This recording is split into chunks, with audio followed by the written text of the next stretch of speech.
in the first half of the lecture, I have talked about the definition of family, how we understand the institution of family from anthropological perspective, and I've also talked about the school of thoughts which kind of theorize feminism. Now we are going to kind of understand the types of family. In anthropology and in sociology, a lot of research has been done in terms of understanding what are the types of different types of family that exist, and there is kind of a vast literature which will give us different categorization. But here I'm just looking into some of the main or some of the significant criteria which will help us understand the concept of family in a more comprehensive manner. So the first division, as we are all kind of understand, is a kind of a family of orientation and the family of procreation. So we have seen family is an institution which is for the purpose of reproduction and procreation. Therefore, this classification is based on the function that the family performs. So a family of orientation, as the term orientation says, is you are oriented to a group. So it is a group in which a child is born and where he or she will learn the norms, value, cultural part, and that is termed as socialization in sociology. So it is a process of learning. You are kind of born into it and you learn your behavior, your an entire personality that grows into it. And then we have a kind of family of procreation. So once an individual passes the age of childhood and reaches adulthood, we are all familiar with it in our society as well as many society, that the institution of marriage comes in, and that is why family marriage is kind of conceptualized together in sociology. So therefore we have a family of procreation. So the marriage takes place and the husband-wife conjugal relation has the responsibility of kind of reproducing or adopting or using reproductive technology to bring in a new member into the family, and therefore it is called as a family of procreation. Now the second classification is based on marriage practices. As I am repeatedly telling that the idea of family and marriage is kind to be understood in relation to each other. They cannot be separated. So when we look into the marriage practices, it will help us to understand four types of family. The first is a monogamous family. A monogamous means, monogamy means single. So monogamous family is a family which is consist of a single conjugal relation, that is one wife and one husband, and they may or may not have children. So the whole idea is not about the reproductive, it's only on the question of marriage that it kind of ends. The second, which is kind of an opposed to monogamous, is polygamous. Poly means multiple. So in poly means you can have multiple spouses. So it could be one man marries more than one woman, or the reverse, that is one woman marries multiple men. Now in our contemporary society, the larger practice is monogamy, because most of the societies in the contemporary time practice monogamy, and therefore there is also an understanding that polygamy was a part of primitive society, simple society, but then traces of polygamous marriages are found in some societies even in contemporary time. So when we look into polygamous marriage is of two types. One is polyandrous and the second is polygynous. Polyandrous consists of one woman who has multiple husbands. So andry means men, androus means men. So the number of multiple husbands in such a situation, if the husbands of the wife are not related to each other, then it is known as non-fraternal polyandrous marriages. So the example is Nayar of Kerala. In the future lectures, we'll be talking about the marriage practices of Nayar, and there we will kind to understand that the Nayars of Kerala have a sambandhan, is an institution where the conjugal relation of a woman is with multiple men, and therefore kind of this is also kind of debated in anthropology whether such an institution kind of is practiced even in contemporary Kerala. But as a part of anthropological literature, we see quite a mention of the Nayars of Kerala as an example of non-fraternal polyandry. The second form of polyandry would be a fraternal polyandry, and fraternal means relative, brothers. So the husbands are brothers, then we kind of have a fraternal polyandrous marriage. Again, when I kind of do a lecture on marriage, we will understand the significance of polyandrous marriage on in society. Here the example of Todas of Nilgiri Hills is given in order to understand polyandrous marriage. The second form of polygamous marriage is polygynous, and one man is allowed to marry more women. Gyne means women, therefore the multiple partner here is the women. So the family consists of one husband and several wives. Example of Idumisi tribes in Arunachal Pradesh and Konyaks of Nagaland. The third classification is based on the residence after marriage. As a part of kinship literature, we are kind of have already done in previous lecture that marriage as an institution kinds of leads to kind of change in residence. It has to be a change in residence for one partner. Either the wife has to change the residence or the husband has to change the residence. So on the basis of the residence formed after post marriage, the family has been classified. So neo-local residence, the term neo means new. So it is a family basically known as a nuclear family because it is formed within one husband and wife after marriage, and later on the children own or adopted become a part of this family.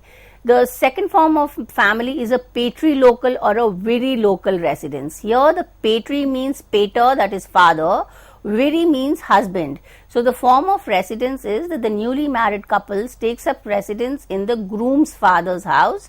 Such as residence is known as patrilocal or virilocal. The kind of opposed to patrilocal, also let me tell you that a patrilocal, virilocal residence would also related to line of descent. If the line of descent is patrilineal, that is the lineage is being traced to the men, then the form of family is a patrilocal family. So we have a patrilineal, patrilocal family. Then the opposite of patrilocal is matrilocal or exorilocal residence. In matrilocal, we see the term matri means mother, exori means wife. So in this case, the couple resides with either the mother's group or the wife's group, and it is kind of also known as matrilocal family. The line of descent in such family is matrilineal. So the mother and the daughters kind of constitute the lineage through which the family institution would be formed. The fourth form of family on the basis of residence is Vancu Local. Vancu Local is a term which comes in from Vancu. Vancu means mother's brother. So in this kind of a residence, the couple goes and resides with the mother's brother.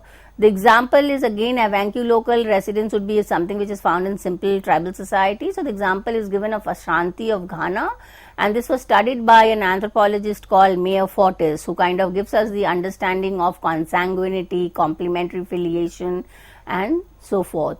So then we come to the fifth form, which is Ambi Local or Bilocal. Ambi means ambiguous. The line of descent or the pattern of residence is not clear. So there is a question of choice. The couple can go and stay with the husband's relative or can stay with the wife's relative, or the third option is that they can kind of create their own residence. Therefore, it is called as Ambi Local. We also have NATO local residence. Couple after marriage, when they do not reside together but they stay with the family of orientation, it is known as NATO local, and the example is Garos of Meghalaya.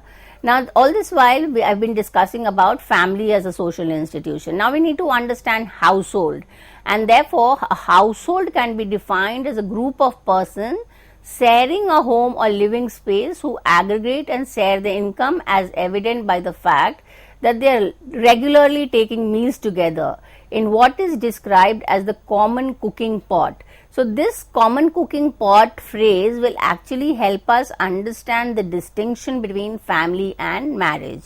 To kind of understand is that a household is a unit in which members may or may not be related by blood and marriage. What is the common is that they are residing together and they are having meal that is, they are having meals together. For instance, even kind of the understanding would be that if we look into a PG or students residing together, they are residing together, but they are not related by house, by blood or by marriage, but it constitutes a household. So, therefore, kind of elaborate this understanding of household is the basic residential unit where economic production, consumption, rearing and shelter are organized and carried out. But it is very important to keep in mind that it is also a production unit. So, members who are not related by blood or by kinship would be a member of this group. The household, the Hindi term would be ghar, is a residential unit. So, remember the family, the term is kutum or parivar, and household, the Hindi term is ghar. So, we also kind of very commonsensically say that a house can be created with bricks and chairs and wall, but it becomes a family only when members of the group starts residing together. So, that is the distinction that we can use it in anthropological understanding. Household is only a domestic unit for the purpose of reproduction or for sharing together or for living together, but it is not a kinship unit. The relations are not based on kinship ties. So, that is what kind of helps us to differentiate between family and household. Family is based on the principle of kinship, and kinship is only based on blood and kind of marital relations. But the fact that we study household in as a part of family is because of the evolution within kinship studies, where there is a transition from studying kinship as a biological unit to understanding kinship as cultural unit, and now the new kinship study, they focus on relatedness. So, when we study family, it is a question of blood and marriage. When we study household, it's a matter of relatedness. So, in a family, we have father and the son are related biologically, but when we give the example of a roommate or we give example of flatmates, they are kind of related. They are related to each other, not by blood or marriage, but ties of sharing or living together. So, that helps us to understand the distinction between a residential unit and a kinship unit. The residential unit is called the household. The members of a household have a set of relation ties amongst them. These ties are linked with status held and the corroborating role complexes member of the families are expected to constitute. So, this will kind of help us also to understand another difference between family and household. The family is a permanent unit. It cannot kind of have a birth and an end. It kinds of gets reviving with birth, and the member gets added due to a death. There's a loss in the member, but it continues. It's kind of a institution which just does not has a beginning and an end. But whereas we look into the household could be a temporary unit. Many members could join in, and after some time can leave that. So, that is another distinction. Family is a permanent unit, whereas a household is a temporary and a kind of shifting and changing unit. The household is a commensal and co-residential group. Does the kin relation rule distinguish between family and household? I have already said in the first part of the lecture that most of the reference to these theories of household and family comes in from the work of Professor A.M. Shah. So, here we try to understand, very important to then understand how we look into joint family. In joint family, the understanding was that it is a co-resident group and the members should reside together. They should have food from a common kitchen, and therefore, since members were moving out and staying in different residential, the idea came that the joint family is disintegrated. But A.M. Shah says no. Even if they are kind of going and residing in a different unit, it can constitute two households, but the family remains one because they are related to lineage, they are related to commensal relation, they are related through kinship relations. That kind of understanding also comes in when we look into the difference between family and household.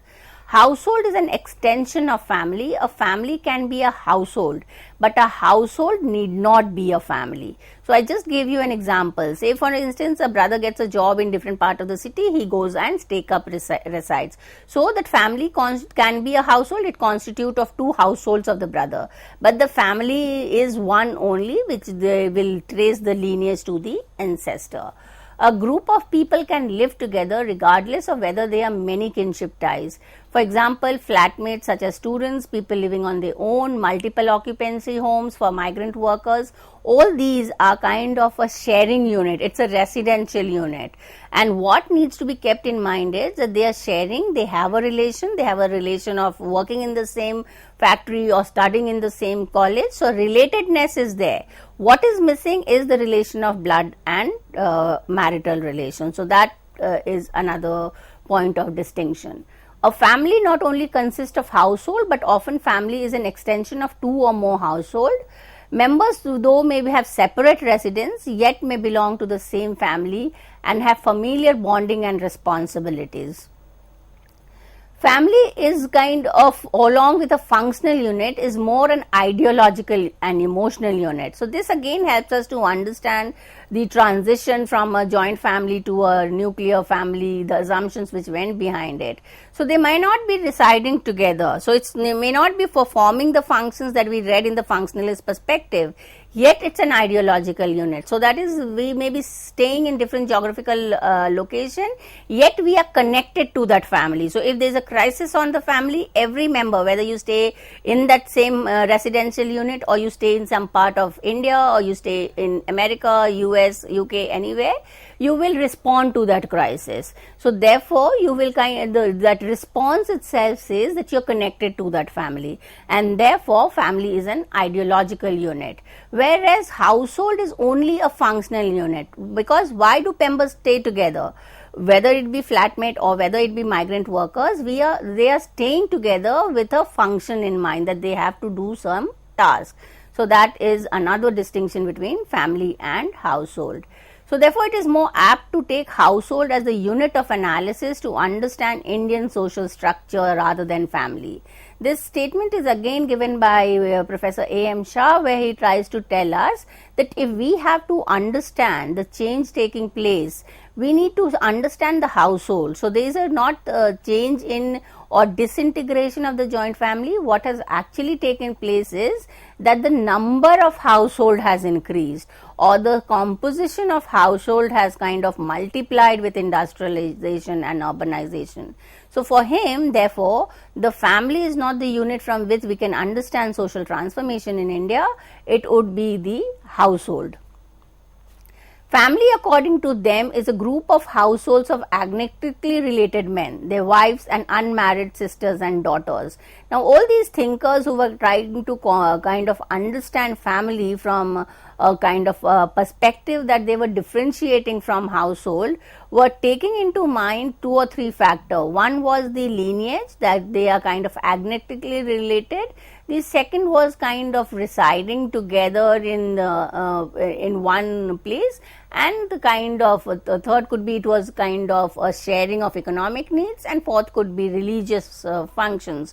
So, what the idea is that even though the household has multiplied and the number of individual creating a household has increased, the functions are still, it is still related agnostically through lineage. It still serves the purpose of kind of having food together, and therefore it's a commensal unit, and it is still a unit of kind of people sharing the emotions and their ideologies. Thus, from the proper object of study should be the household dimension rather than the family itself. And this, according to Patricia O'Broy, who kind of takes on A.M. Shah's perspective, also agrees that we need to separate the family from the household, and in order to understand social transformation or the social change taking place in India, we need to understand it from a household perspective. The distinction between family and household then helps us to understand the changes taking place in India in terms of composition. So, I have kind of said again that there is a process of social change that is taking place, and what has actually been the problem to understand family is that most of the scholars or thinkers, they can tend of apply the evolutionary perspective and kind of take you back to the entire origin of the discipline of sociology. Industrialization is taking place, large scale transformation is taking place. Now the India becomes an object of study. And how are you studying India? By kind of comparing it to the Western society. And in that comparison between the Western society and Indian society, three institutions became very relevant. That is caste system, the village and the family.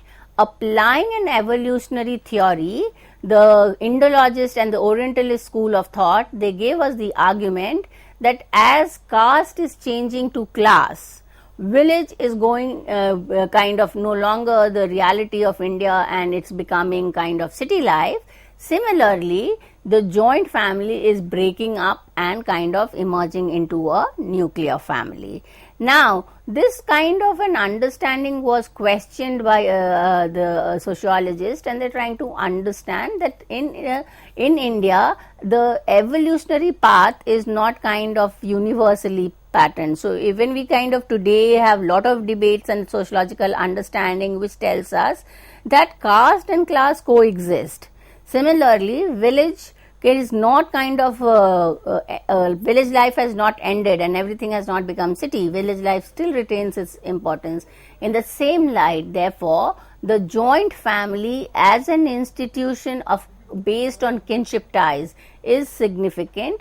Only change that has taken place is the change in composition, and therefore we need to kind of question the assumption that joint family has led way or has disintegrated and led to the emergence of nuclear family.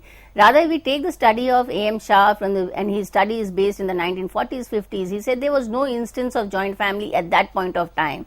So, it becomes very critical of the existence of joint family as an institution in India. Now, I go to the third institution concept, which is again very related to family and household but different from it. A domestic group is a group who habitually share common dwelling and a common food supply. So, it is very close to a household. A domestic group kind of taken in from the term domestic means people who have assembled or who are together for doing certain tasks or who are doing certain work which is required for survival of the group. So, they are living, they are eating together, they kind of having a corporate control over family property. So, it's a group which is united by property. Everybody has a kind of a right in that property. And therefore, it is kind of considered to be a family because family is also united by property. But then there is a difference between domestic group and a family. The original meaning of family in Latin equated roughly with domestic group, but the two can be sharply distinguished because some domestic group may be made up of individual with no kinship tie. So, the same difference apply here. Just as a household is not based on kinship tie, a domestic group may or may not be based on kinship ties. What is important is an economic unity based on the common ownership of property. At the same time, members of one family may be distributed over two or more domestic groups. For instance, if we put into the feminist perspective and bring in the women, a woman has two domestic groups, fine. So, she is a part of a paternal family as well as a marital family. But then the family by the norms of patriarchy is that women belongs to the husband's family. So, the family is one but the domestic group is two. The actual composition of the nuclear family and the group may be identical, but that is what there is a theoretical distinction between the two. One can differentiate strictly reproductive functions in the sense of concept of social reproduction from the activities concerned with production of food and shelter and the non-material means of ensuring continuity of society at large. Basically, when we look into the domestic group, we kind of also understand, and in anthropology we have given the example of Ibans of Borneo, which is kind of again a classical text in anthropology, where they are saying that entire group was a domestic group in which the domestic cycle, that is change in the functions of the family, was being performed as a group, and therefore it is important to kind of understand how this was not necessarily very close to the institution of family. One might put it that the domestic domain is a system of social relation. through which reproductive nucleus is integrated with the environment and with the structures of the total society. That is to say that the domestic group is a functional unit. So here again we can again come into the idea that family is an ideological unit, whereas domestic group and the household is the actual functional unit, that the activities are being done at the level of a domestic group or a household. When we try to understand domestic group, there is a concept in anthropology which is called the development cycle of the domestic group. And in here, the development cycle means there is a kind of a continuity from one stage to the other in understanding domestic group. So there are main stages, just as we if we give reference, Shakespeare says a life is made of 7 stages. So here also we say that there are some stages or phases in the development cycle of the domestic group. The first phase of expansion lasts from marriage of 2 people to the completion of their procreation. So the first stage is basically the whole institution of family gets formulated or emerges when the marriage between 2 individuals takes place for the purpose of procreation. The second phase of dispersion or fusion begins with the physical departure of the oldest child from the school or job with the marriage of the oldest child. So this is basically trying to tell us that the domestic task, which is understood in terms of reproduction, procreation, education, is taking place at different stages of a domestic group, and these stages also help us to understand the age and gender segregation of individuals in society. So one stage is concerned when there is a the unit is set up, then certain functions are being formed in terms of education, and this will comes into also the last phase of the domestic cycle, which is the replacement in the social structure of family founded by the families of their children. So we know that each family takes on a new look with new members, and the also a lot of debates in terms of understanding the elderly will help us understand the family, that this replacement used to take very gradual in some simple pre-industrial society, but with the pace of industrialization, the replacement of young generation with the old generation is very fast. So very soon the children becomes owners and starts dominating, and therefore we have incidents where the elderly and the aged have no place in the family. With this, I come an end to today's lecture on family, household and domestic group. Thank you.